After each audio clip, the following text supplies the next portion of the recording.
බදුල්ල මහියංගනයේ ප්‍රධාන මාර්ගයේ දුම්හිඳ තිඹිරිගස්පිටිය හතරකණුව ප්‍රදේශයේදී වන්දනා නඩයක් රැගත් පෞද්ගලික බස් රථයක් මාර්ගය අසල තිබූ විදුලි රැහැන් කණුවක ගැටි පෙරළී යාමෙන් තිදෙනෙකු මිය ගොස් 33 දෙනෙකු තුවාල ලබා බදුල්ල ශික්ෂණ රෝහලට ඇතුළත් කළ බව බදුල්ල පොලිසිය පවසයි. අනුරාධපුර තමුත්තේගම පහළගම ප්‍රදේශයේ පිරිසක් ඇල්ල කුඹුක්වෙල මහමෙවුනා අසපුව වන්දනාමාන කිරීමට වන්දනාවේ ගොස් ආපසු අනුරාධපුරයේ බලා යමින් සිටියේදී පෙරේදා පස්වරුවේ මෙසේ අනතුරට මුහුණ පා ඇති බව පොලිසිය කියයි. අනුරාධපුර තමුත්තේගම පහළගම කුඩාබිල්ලෑව ප්‍රදේශයේ පදිංචිව සිටි රත්නායකගේ කුසුමාවති එප්පාවල කිරලෝගම බටුවත්ත පදිංචිව සිටි සියත්මා ටිනාරා දිසානායක සහ තමුත්තේගම පහළගම කුඩාබිල්ලෑව ප්‍රදේශයේ පදිංචිව සිටි ඒ.වී. ජයතිස්ස යන තිදෙනා මෙසේ අනතුරින් මිය ගොස් ඇත.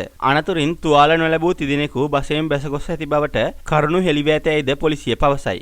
මෙම බස් රථ අනතුරින් කාන්තාවන් 20ක් පිරිමි පුද්ගලයන් 13ක් තුවාල ලබා බදුල්ල ශික්ෂණ රෝහලට ඇතුළත් කර රෝහලේ වාට්ටු අංක 8, 11 සහ 12 මේ වන විට නේවාසිකව ප්‍රතිකාර ලැබීමෙන් පසුවන බවත් ඉන් 7 හැවිරිදි කුඩා දරුවෙක් සහ 65 හැවිරිදි කාන්තාවක දැඩි සත්කාර ඒකකයේ ප්‍රතිකාර ලබන බවත් රෝහල් ප්‍රකාශකයෙකු සඳහන් කළේය. අනතුර සිදුවන අවස්ථාවේ වන්දනා බසයේ නිත්‍ය රියදුරු සිටියේදී බසයේ සිටි වෙනත් රියදුරු බලපත්‍රලාභී රියදුරෙකු විසින් බදුල්ල නගරයේ සිට පදවාගෙන ගොස් ඇති බවත් ඔවුන් දෙදෙනාද දැනට පොලිස් නිලධාරීන්ගේ ආරක්ෂාව යටතේ බදුල්ල ශික්ෂණ රෝහලේ වාට්ටු අංක 11 නේවාසිකව ප්‍රතිකාර ලබන අතර ඔවුන් දෙදෙනාට කිසිදු තුවාලයක් සිදුව නැති බවත් පොලිසිය කියයි. සිද්ධිය සම්බන්ධයෙන් බස් රථ රියදුරු අත්අඩංගුවට ගත් බවද දඹුල්ල කොට්ටාසය භාර ජ්‍යෙෂ්ඨ පොලිස් අධිකාරී වසන්ත කන්දේවත්ත මහතා පවසයි. මෙම තුවාලකරුවන් අතර අවුරුදු 7-8 වයස්වල පසුවන කුඩා දරුවන් කිහිප දෙනෙකුද සිටින බව පොලිසිය කීය. මෙම වන්දනා බසය විදුලි රැහැන් කණුවේ ගැටි නොනැවතුනේ නම් එම බසය ඒ අසල ප්‍රපාතයකට පෙරළී ගොස් විශාල අනතුරක් සිදු කිරීමට ඉඩ තිබූ බවද පොලිසිය සඳහන් කරයි. අනතුර සිදු වූ වහාම තිඹිරිගස්පිටිය හතර ප්‍රදේශයේ ජනතාව සහ බදුල්ල ශික්ෂණ රෝහලේ හදිසි ප්‍රතිකාර ඒකකයේ ජ්‍යෙෂ්ඨ වෛද්‍ය නිලධාරී වෛද්‍ය පාලිත රාජපක්ෂ මහතා ඇතුළු වෛද්‍ය කණ්ඩායමද බදුල්ල පොලිසිය නිලධාරීන්ද බදුල්ල එළදළුව යුද හමුදා කඳවුරේ නිලධාරීන්ද විදුලි බල මණ්ඩලයේ සේවක පිරිසක් ද එක්වී බසයේ සිරවී සිටි තුවාලකරුවන් ඉවතටගෙන කඩිනමින් ඔවුන් ගිලන් රථ සහ මාර්ගයේ ධාවනය වූ ලොරි රථවල දමා බදුල්ල ශික්ෂණ රෝහල වෙත යැවීමට පියවර ගත්හ.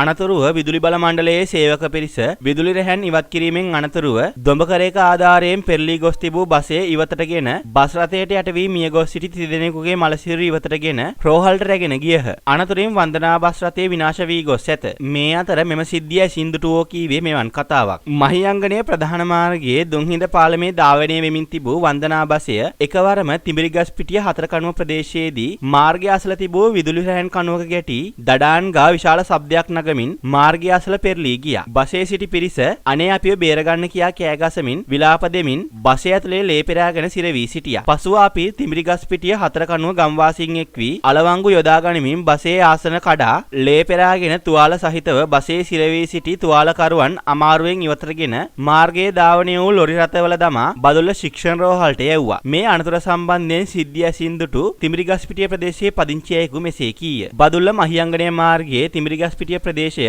විශාල වශයෙන් රියානතුරු සිදුවන ප්‍රදේශයක්. මීට මාස කිහිපයකට කලින් යුද හමුදා බස් රථයක් පෙරළී ගියා. ඒකෙදී වෛද්‍ය සිසුන් විශාල පිරිසක් මිය ගියා. අනතුරු වලට ලක්වන ගොඩක් වාහන මේ පළාතේ වාහන නෙවෙයි. එදා මේ පෙරළුණු බස් රථයත් අනුරාධපුරයේ එකක්. වෙලාව හවස 5 මාරට විතර ඇති. මමයි තව දෙන්නෙකුයි පාරායිනේ කතා කර කර ඉන්නකොට බදුල්ල පැත්තින් නම් ආපු බස් එක පාරම පාරායිනේ තිබුණු ලයිට් කණුවක වැදිලා පෙරළී ගියා. අපිට හිතා ගන්නවත් බැරි වුණා මොකද උනේ කියලා. ලයිට් කණුව තිබ්බේ නැත්තම් බස් එක ඊට පහලින් තිබ්බ ගේට් පොඩි කරගෙන බදුලුවයට වැටලා තමයි නතර වෙන්නේ. පස්සේ අපි අහල පහල හිටපු 100කට වැඩි පිරිසක් එතනට එකතු වෙලා බස් එකට යට වෙලා බස් ඇතුලේ හිර වෙලා හිටපු අය එළියට ගත්තා. කොහොමත් 50ක් විතර ඉන්නේ නැති. තුවාල වෙච්ච අය ගෙන යන්න ඇම්බියුලන්ස් එන්න පරක්කු වෙන නිසා පුළුවන් විදිහට කිහිප දෙනෙක් වාහනවල දාලා බදුල්ල රෝහලට යවුවා. විනාඩි 20ක් වගේ යන විට ඇම්බියුලන්ස් මෙතනට ආවා. පස්සේ ඒ වගේ දාලා තුවාල කට්ටිය රෝහලට යවුවා. තුවාල වෙච්ච අය අතර කාන්තාවන් කුඩා පිරිමි ළමයි හිටියා. ඒ අය අතරේ ගොඩක් තුවාල වෙච්ච අය 10-15 දෙනෙක් ඉන්නේ ඇති. මේ ප්‍රදේශයේ අනතුරු බහුල ප්‍රදේශයක් කියලා දැන්වින් ගහලා තිබ්බත් රියදුරන් ඒවා ගණන් ගන්නේ නැහැ. ඒ නිසා පොලිසිය මේකට මොනවා හරි ක්‍රියාමාර්ගයක් ගන්න ඕනේ. නැත්තම් මාස 2-3කට සැරයක් මොකක් හරි අනතුරක් වෙනවා. දැනට බදුල්ල ශික්ෂණ රෝහලේ ප්‍රතිකාර ලැබමින් සිටින රෝගීන් කිහිප දෙනෙක්ගේ තත්ත්වය බරපතල බවද බදුල්ල ශික්ෂණ රෝහලේ හදිසි ප්‍රතිකාර ඒකකයේ ජ්‍යෙෂ්ඨ වෛද්‍ය නිලධාරී වෛද්‍ය පාලිත රාජපක්ෂ මහතා සඳහන් කළේය. මේ අනතුර සිදු වූ මොහොතේම බදුල්ල තිඹිරිගස්පිටිය සිටිය හතරකණුව ප්‍රදේශයේ ගම්වාසීන් වහාම ක්‍රියාත්මක වී කඩිනමින් තුවාලකරුවන් ඉවතටගෙන රෝහලට ගෙන යාමට කටයුතු කළ නිසාවෙන් අසාධ්‍ය තත්ත්වයෙන් පසු කිහිප දෙනෙක්ගේ ජීවිත බේරා ගැනීමට හැකි වූ බවත් ගම්වාසීන්ට ස්තුතිවන්ත වන බවත් බදුල්ල ශික්ෂණ රෝහලේ හදිසි ප්‍රතිකාර ඒකකයේ ජ්‍යෙෂ්ඨ වෛද්‍ය නිලධාරී වෛද්‍ය පාලිත රාජපක්ෂ මහතා වැඩිදුරටත් පැවසීය. මේ මාර්ගයේ මීට පෙරත් මේ ආසන්නයේ මාරක රියානතුරු කිහිපයක් සිදු වී ජීවිතහානි රැසක් සිදු වූ බවත් පිට පළාත්වල සිට වන්දනා බස් රථවල පැමිණෙන රියදුරන්ගේ නොසැලකිලිමත්කම නිසාවෙන් මාර්ග නීති රීති උල්ලංඝනය කිරීම නොපිළිපැදීම නිසාවෙන්